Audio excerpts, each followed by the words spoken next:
ధనవంతుడి మోసానికి ఎంత దరిద్రంగా ఉంటుందనడానికి సాక్ష్యం.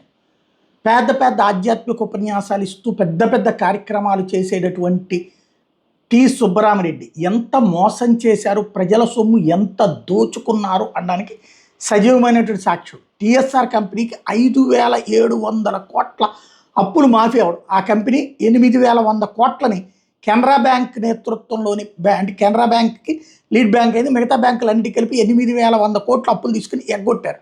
ఎగ్గొట్టి నేషనల్ జాతీయ కంపెనీ లా ట్రిబ్యునల్కి ఎన్సిఎల్టీకి వెళ్ళారు 2022లో. అయ్యో నా దగ్గర డబ్బులు లేవు అని చెప్పేసి దాంతో దీన్ని అమ్మేసి డబ్బులు రికవర్ చేయమంటే ఎవ్వడు కొనడానికి రాల.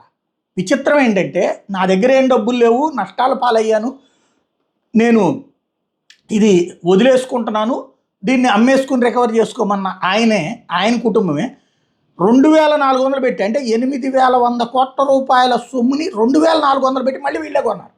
అంటే వీళ్ళు ఎగ్గొట్టిన డబ్బులతో వీళ్ళే కొన్నారనమాట. ఇంతకంటే నీచం, ఇంతకంటే దిగజారుతనం, ఇంతకంటే అరాచకం ఇంకేమైనా ఉందా?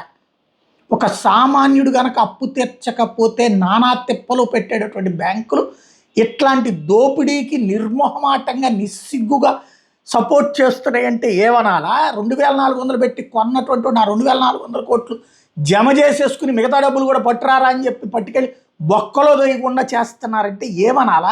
వీళ్ళ దుర్మార్గాల్ని ఏ విధంగా చూడాలి? అదే సందర్భంలో ఇప్పుడు ఒక వ్యక్తి బ్యాంకు లోన్ చెల్లించలేక ఆత్మహత్య చేసుకున్నటువంటి సంఘటన సిద్దిపేట జిల్లా హుస్నాబాద్లో జరిగినటువంటి ఘటనను చూస్తూ ఇప్పుడు పబ్లిక్ అందరూ ఇదే నిలదీస్తున్నారు. Middle class, lower middle class తిట్టింది తట్టకుండా తిడుతున్నారు. ప్రభుత్వాలకి సిగ్గుండాలి ఈ వ్యవహారంలో.